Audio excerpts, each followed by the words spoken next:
All right, it seems like most of us have made it from the waiting room successfully into the webinar.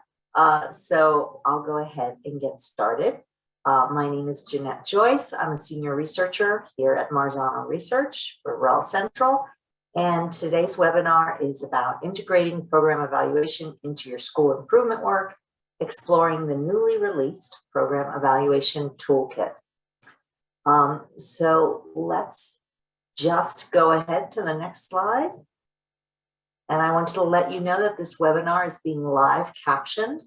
In the chat, you will find a link that you can cut and paste. And it will take you to a sign-in page where it's pre-populated. All you have to do is click register. There's no need to fill in any information.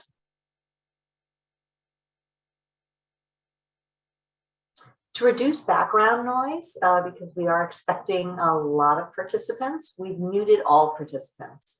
And you can communicate via the Q&A box, and we'll be monitoring that throughout the presentation.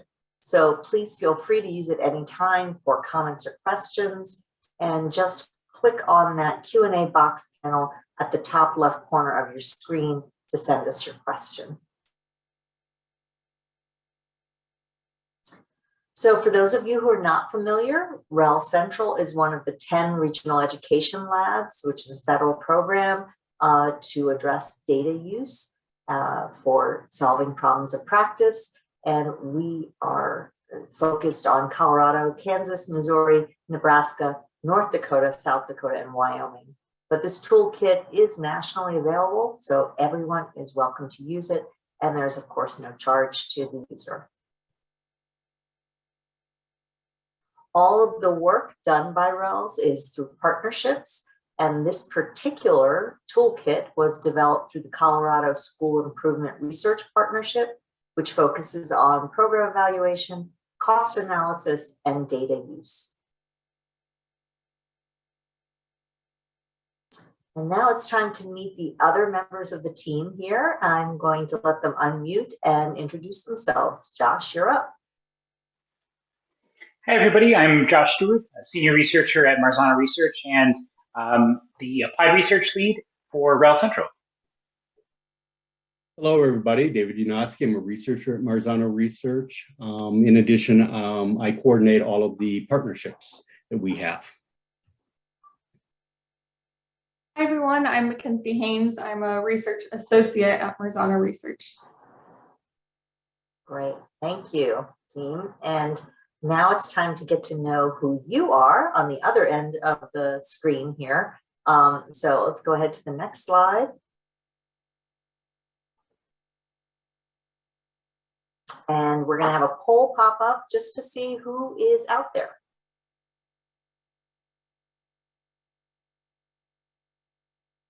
We'll give you a minute to do that.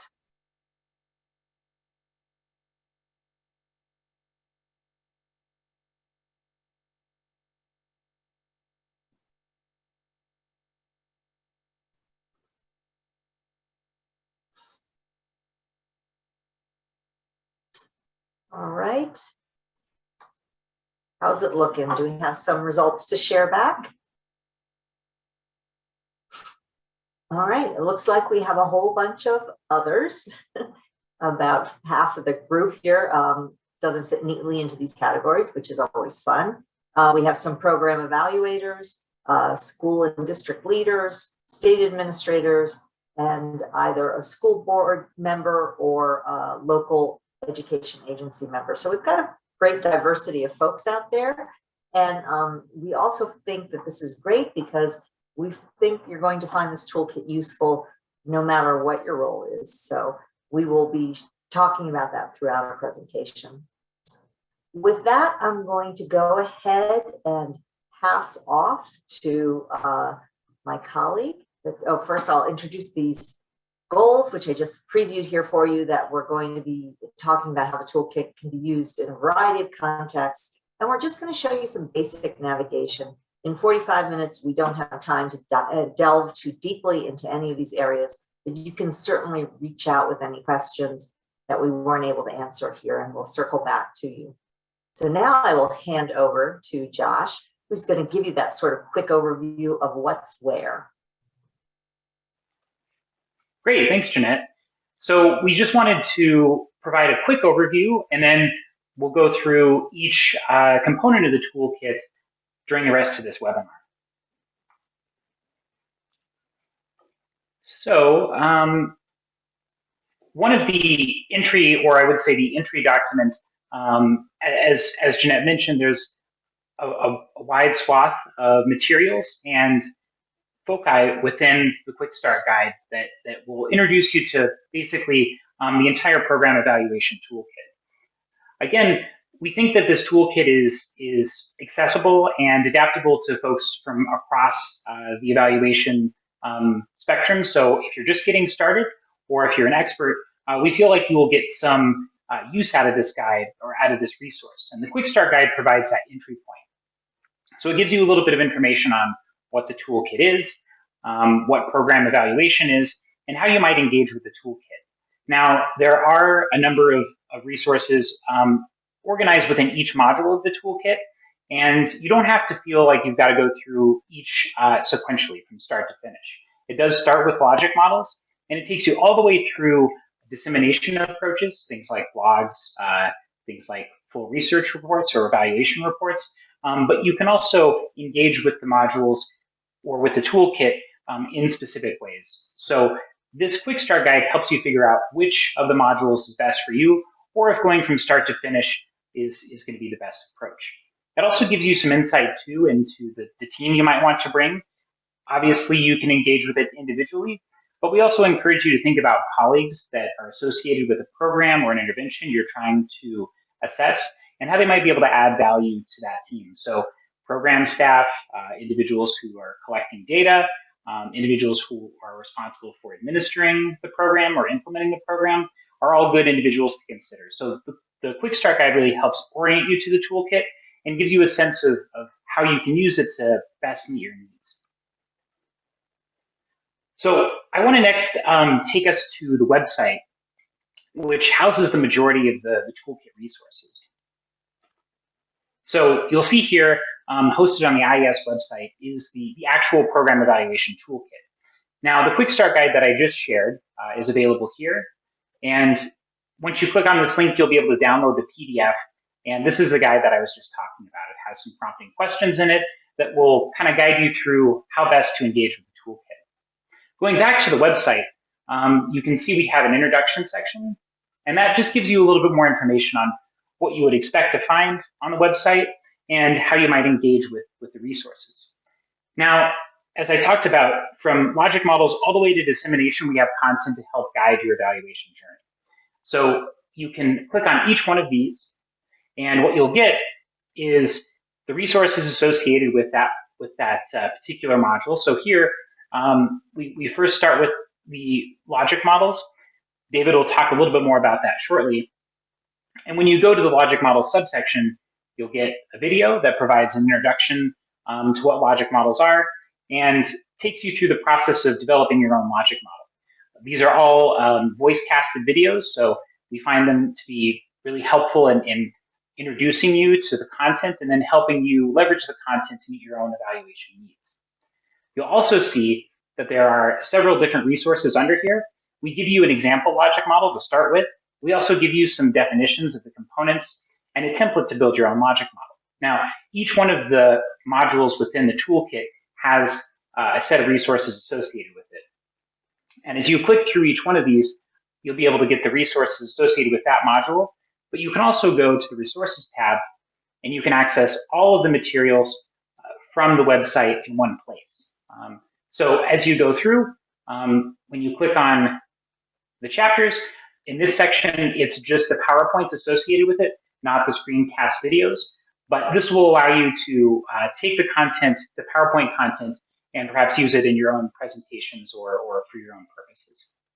Now, another thing to note quickly is that the videos are in the process of being approved and loaded onto the website by IES. So check back over the next couple of weeks because you'll find that some, for example, evaluation questions don't have the videos loaded yet, but they will be coming soon.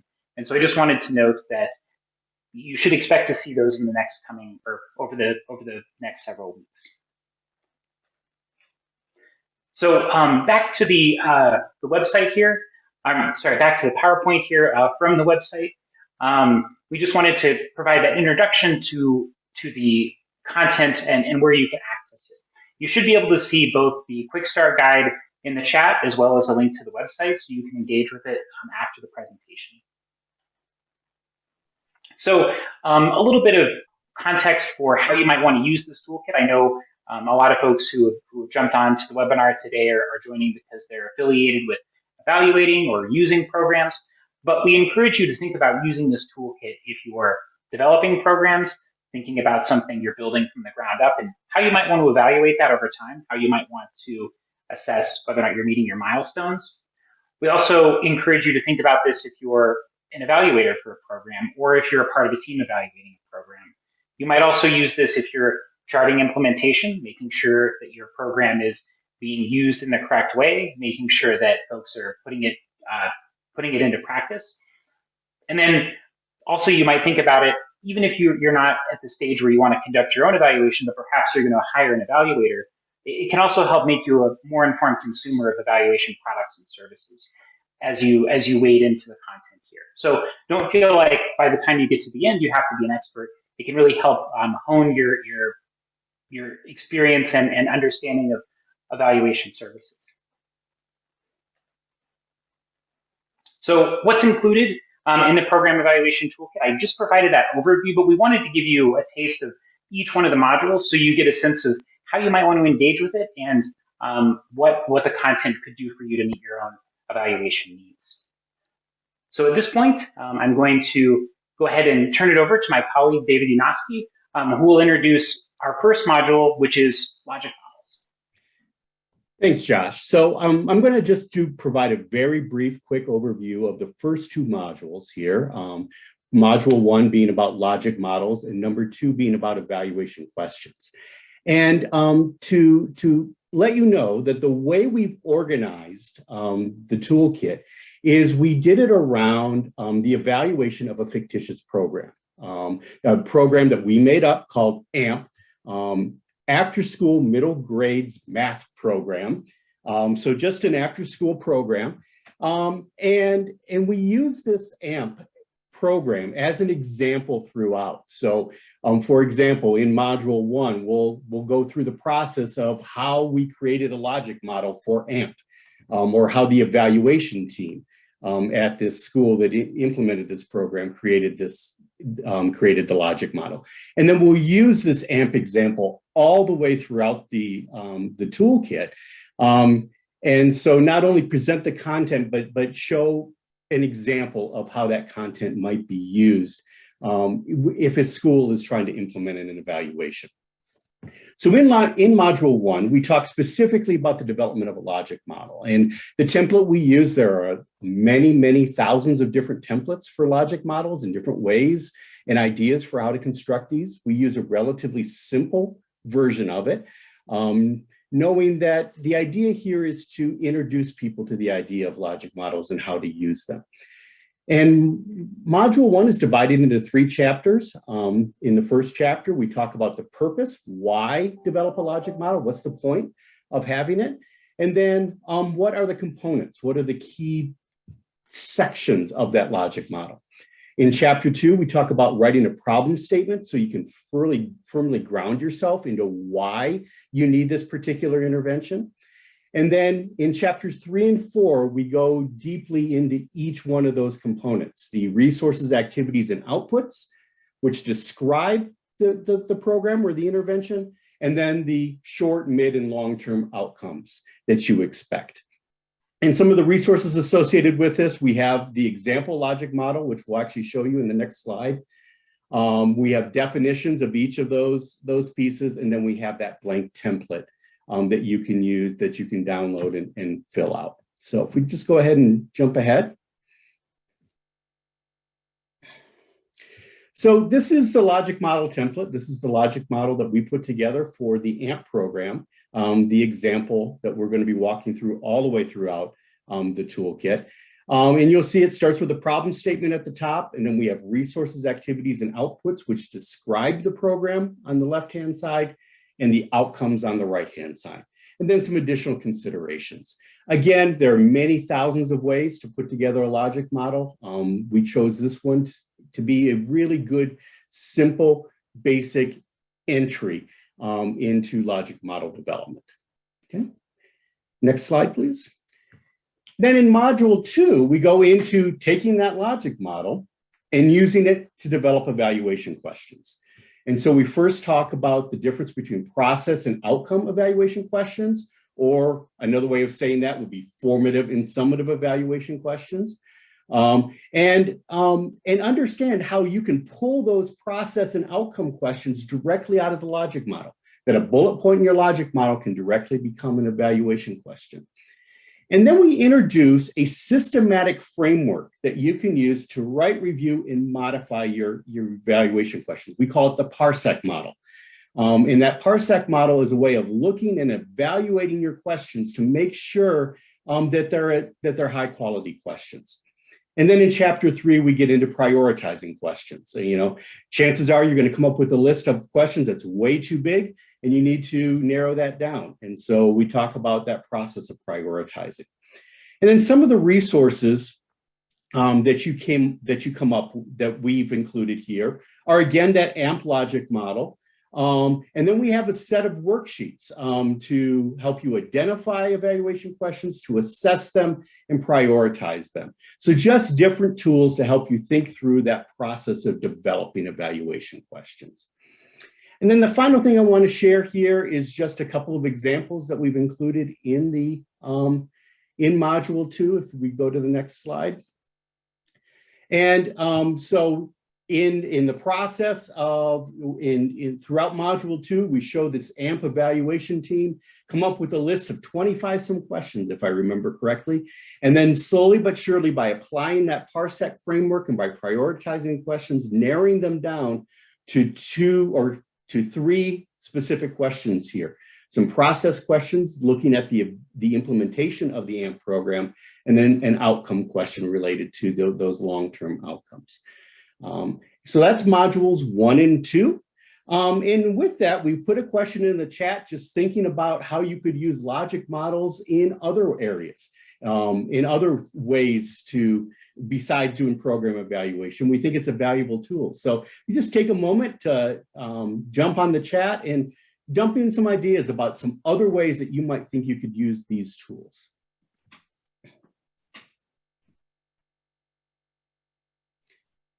And then I'm going to go ahead and turn this over to Mackenzie to go on to module 3. Thank you, David. So once you have your evaluation questions in place, the next step is to develop an evaluation design that will help you answer those evaluation questions. So in chapter 1, you're going to consider different evaluation design categories, including, descriptive, correlational, quasi-experimental, and randomized controlled trials, and the uses of each of those. In chapter 2, you'll review threats to validity that you should consider when designing an evaluation. And then in chapter 3, like it says here, you'll inform your evaluation design with evidence guidelines, and that means the ESSA tiers of evidence and the What Works Clearinghouse design standards. In the resources, you'll see a few things, including the evaluation design selection worksheet, which will help take you through the process of developing an evaluation design to, again, go back and answer those evaluation questions. You'll hear me repeat again and again that we'll go back to those evaluation questions, back to the logic model, because it's all a process and it's all connected. And in the PowerPoints and videos for each of those chapters, we take you again through an example of each of the design categories related back to AMP. And this is a descriptive evaluation design example for AMP.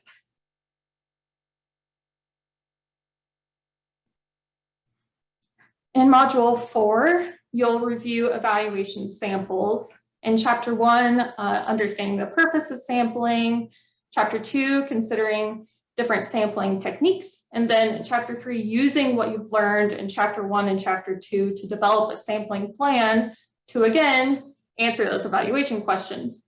And the resources, again, lots of resources, but the sampling plan for evaluation questions will help you think through developing a sampling plan that will help you answer your evaluation questions. And if you move to the next slide, you'll also find the sample size workbook, which is an Excel tool, and it's accompanied by the sample size workbook user guide. And lots of examples, again, in the PowerPoints and videos that will help you think through how you might use the sample size workbook to determine sample size. Now, for this module and also the previous module, it does require some statistical expertise. And if you don't have that expertise or you lack that expertise, that's okay. We just recommend that you might want to work through it with a colleague who does have that expertise or someone you know, just so you get a better understanding of what's actually going on in those two modules.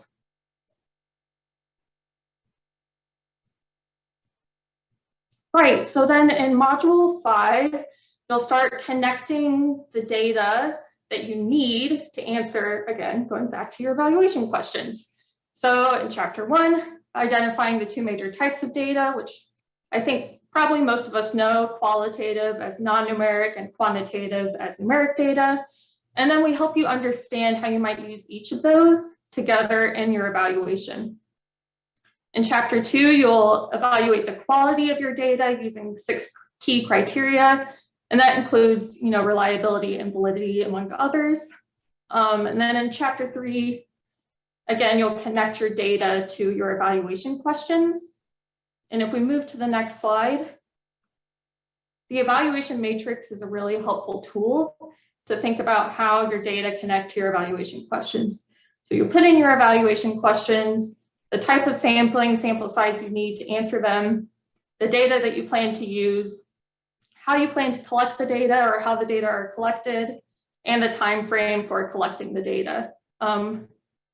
With this, you'll notice that the analysis method and interpretation are blank. That's because you'll learn how to fill that out in future modules.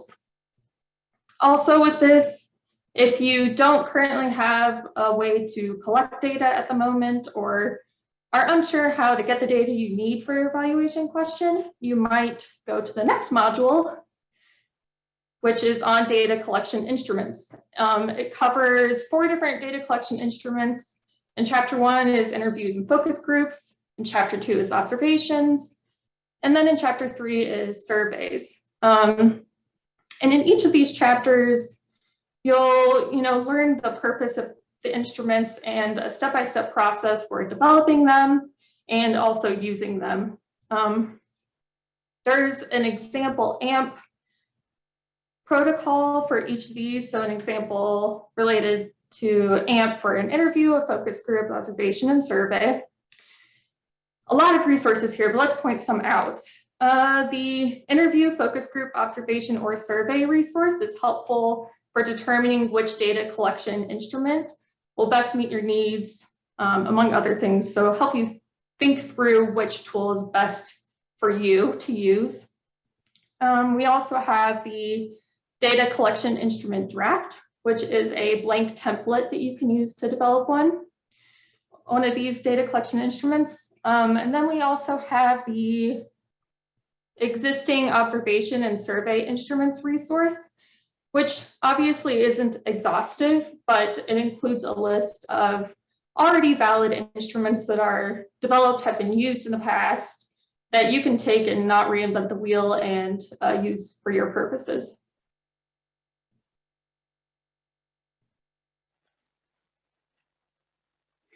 Thanks, Mackenzie.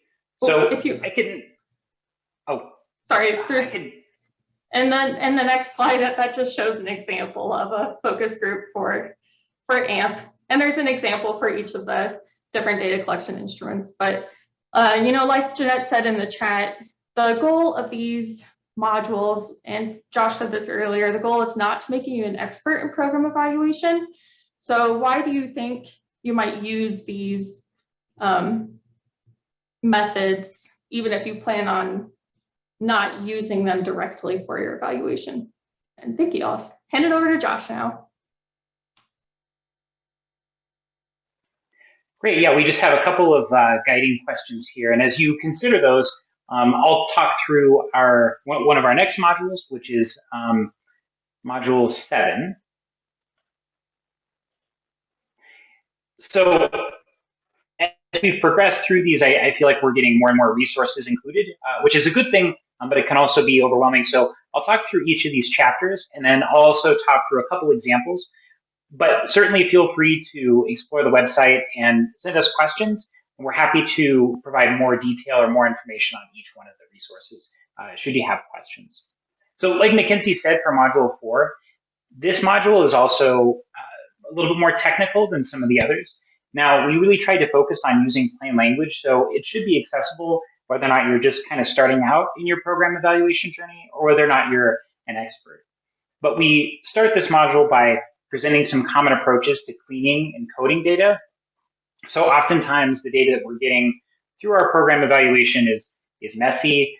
As Mackenzie talked about earlier, when we're thinking about elements of data quality, sometimes there's data that were entered in incorrectly. Sometimes there's missing data. Sometimes there's unexpected anomalies that we're seeing. And so we give you a couple of tools like an Excel resource book that allows you to kind of go through and do some basic checks to make sure that the data that you have are of the highest quality they can be.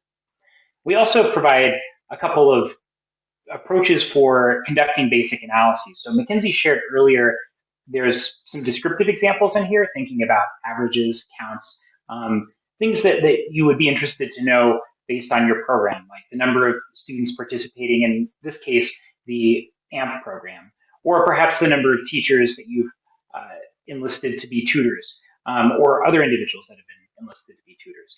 But we also take you through some more advanced approaches, thinking about, for example, regression, multiple regression. And because of that, we've included in this resource list a calculator that will allow you to do some of those basic analyses or more complex analyses as you wade into different needs related to your program evaluation. And then finally, the last chapter helps build an understanding of the implications for those findings and make justifiable recommendations. So when you're thinking about, for example, some of you might be interested in the Every Student Succeeds Act tiers of evidence or the What Works Clearinghouse standards. And so we use those as a reference point in terms of drawing conclusions. And I think it's important to note here too that you don't always have to meet the highest level of those standards in order to have a meaningful evaluation. Oftentimes some descriptive information about how the program is being implemented can be extremely powerful. So just drawing your attention here to a couple other things. Like I mentioned, we have a calculator. We also have a couple of activities here that walk you through the process of cleaning and coding data, just to give you some opportunities to practice with your team or by yourself. And as I've mentioned as well, there's also some resources for using Excel functions in order to kind of track down some problematic data, like unexpected values. So Mackenzie introduced the program evaluation matrix, and I just wanted to circle back around to that, where we're filling in these last two columns. So really, one of the more powerful templates that we have is the evaluation matrix, where again you're linking up an evaluation question to a sample that you've chosen, to a data set that you're going to use. You have a collection method in mind. Maybe it's collecting data at the end of the year. Maybe it's using a survey. Maybe it's doing an observation. A time frame when that's going to happen that can really help you consider, will I get the data before my reporting window ends, before I need that information? And here now we're really looking at the analysis method. So we're encouraging folks to put some ideas to paper regarding what they want to do with that data. Maybe it's just calculate the number of people who attended a particular program or training for a program. Maybe it's looking at math scores. Maybe it's looking at a number of different approaches or a number of different lenses on how your program is meeting its outcomes. And then the last column here, interpretation, gives you a sense of how you can make meaning from those results and use them to either change course, perhaps overcome barriers to implementation, or demonstrate that the program is effective, or areas for improvement for that program. And as my colleagues mentioned, here you can see our AMP evaluation presented as an example. But again, when you use this totally blank document, we encourage you to really track and make sure that you're adding in all the information here so that you get the most out of your evaluation. So I will now turn it over for the final module, dissemination, and my colleague David Yanoski will talk a little bit about, after you've interpreted those results, how you can share with colleagues, with stakeholders, and different approaches that can meet those ends. Thanks, Josh. So Module 8 is built on the idea that unless you share the results of your evaluation, really that evaluation is useless. Unless you share that among the people to whom the results matter. And so Module 8 talks about disseminating your results. In Chapter 1, we talk about developing a dissemination plan. You know, who are you going to share the information with? How are you going to share the information? Who's your audience? And then we also provide a number of different templates for things like creating a media release, creating a summary of your results. And then we talk, unfortunately, you know, we get a little bit into the weeds here and talk about federal plain language guidelines and how to check what you're writing to make sure that it really is in the plainest language possible. We also talk a little bit about accessibility here, the importance of making sure that how you choose to disseminate your results are accessible to the widest variety, the widest audience possible. And then the second chapter in Module 8 is data visualization, knowing that sometimes a picture is the best way to share your results. What are the main key ways to visualize data? Again, this is a pretty high level overview of the key ways to visualize data. And really draws heavily on an IES resource called the Forum Guide to Data Visualization, a resource for education agencies, which is dense but highly, a lot of really good, important information is contained within that guide, and that's included as a resource as well. And then finally, we provide a checklist for thinking about making sure that how you've chosen to visualize your data is the best way to do that. So Module 8 is all about sharing your results, not only disseminating with the dissemination plan, but also visualizing data in such a way that it's accessible to the widest variety, the widest audience that is available there. And with that, that's our quick overview. Just a couple of things here. Dissemination plan asks you to think about who is the audience, what message you want to send to a specific audience, how you want to send that message, what approach do you want to use, and then things like timing and responsible party. But the key things here being, you know, you got to identify your audience, you have to identify what message that audience needs to receive, and the approach that is best suited for that particular audience. Okay, next slide. So this was a pretty high level overview, and we threw another question into the chat for you to respond to if you would like. But at this point, we'd like to open it up to questions from the group. So if you want to use that QA box up in the upper left-hand corner or use the chat, we would, you know, if there's any questions about what's contained within the toolkit or the kind of information that we have here, we'd love to respond. Right, and just a couple of repeated questions that I've noticed in the chat as we went along. Yes, this is being recorded, and a copy of that recording will be out in a couple of weeks and sent to anybody who registered. So those who did, if you know of folks who registered but weren't able to attend, they will get the full recording so that they will have the opportunity to explore. And we talked a lot in the beginning in the chat. I don't know if you were keeping your eye on it as we were going through all these rich resources, but the idea that developing developing a logic model, which can also be known as a theory of action or theory of change, really helps you think through two things, what you're doing and what you're hoping to get out of it in a sort of linear way, and also where the holes are, where are things that you haven't paid attention to. So it's useful. We had in the chat a conversation about you don't have to do it before starting. You can do it while something is in progress to monitor what's going on, what might need to be changed. And you can also use it after a program is finished to figure out if we're going to do this again, should we do it the same way? Did we achieve our results? So I see we have a couple of questions here. Great question about whether it's ever been utilized by a district. I think maybe I will let David answer that question because we certainly have had that experience. Yeah, I will say this. I don't know that we've taken a district through the entire thing from the very beginning all the way through. But I will say this, every single piece of this has been used and vetted by a wide variety of stakeholders. This whole toolkit, the genesis of it was with work we did with the Colorado Department of Education, where we were helping them. They wanted to introduce program evaluation in a very accessible way to school districts in the state of Colorado. And so that's where all of this work started.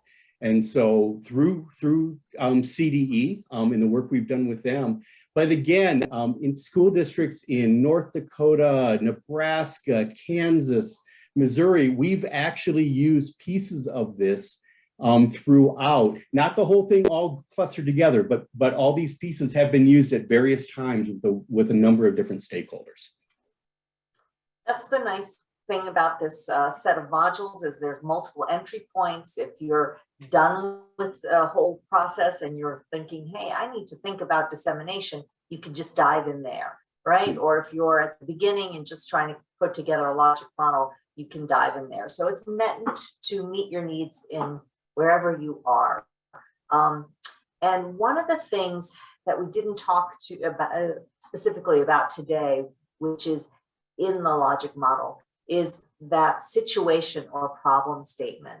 So there's a question in the chat saying, how important is it to have a theory of action and as an if-then? And that problem or situation statement, deceptively simple, it's coming up with 3 to 4 sentences that says what's going on that necessitates a change or to taking action. And doing that exercise is pretty useful to sort of stop and go through the journalistic questions of what, where, why, when, who, how, and taking the time to craft those couple of sentences. And then again, yes, the logic model is taking you from, if we have these things in place and we take these actions, we can expect these changes in the short term, these changes in the long term. So it is really useful in that way.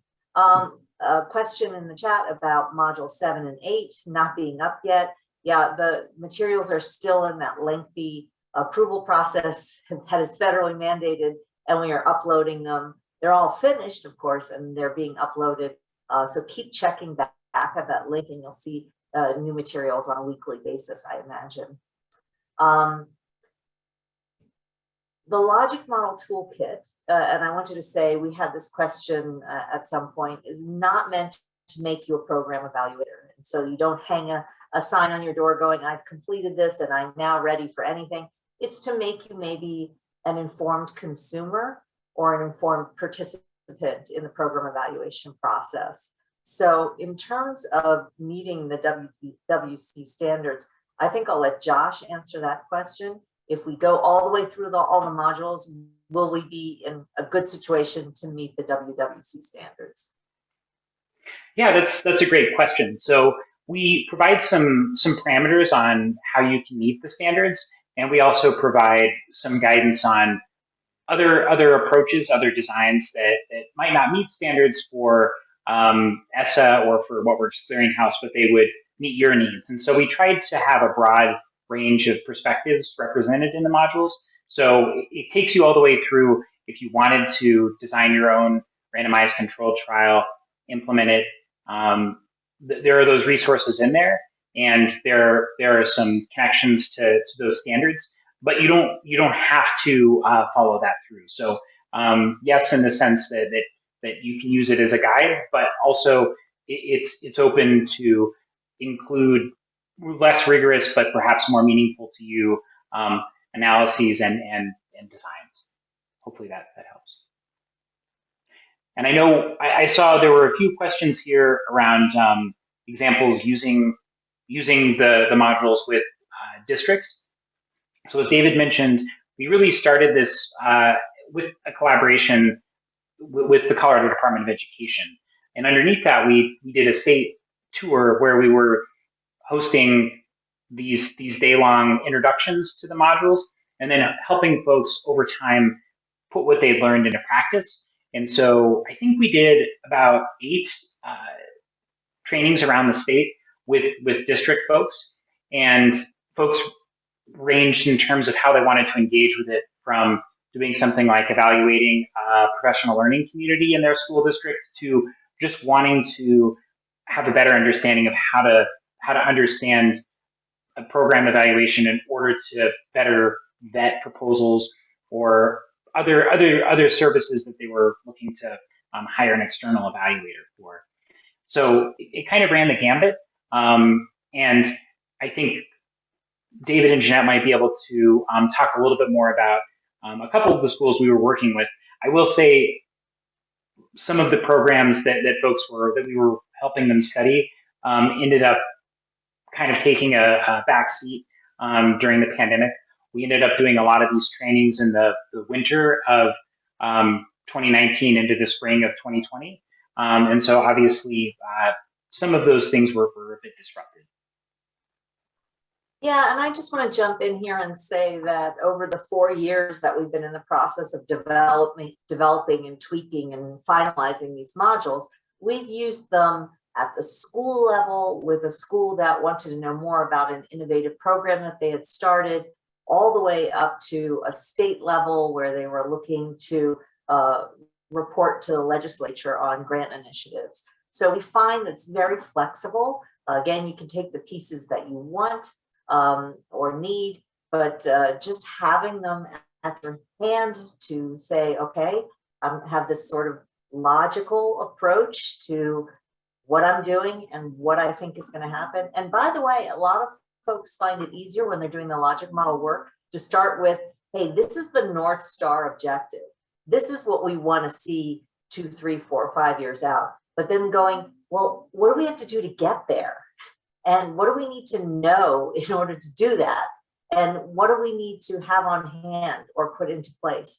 So the great thing about the logic model work is it can be done right to left or left to right, whatever, or both is often really rewarding to kind of check your thinking. But again, flexibility is what this is all about.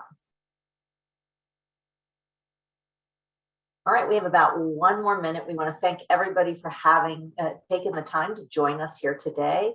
And we want to just leave 1 last minute for final thoughts, questions.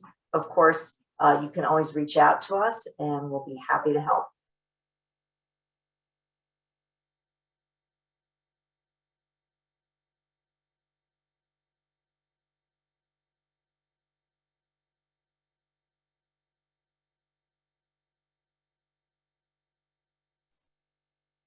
All right, have a great weekend, everybody, and we'll talk to you soon.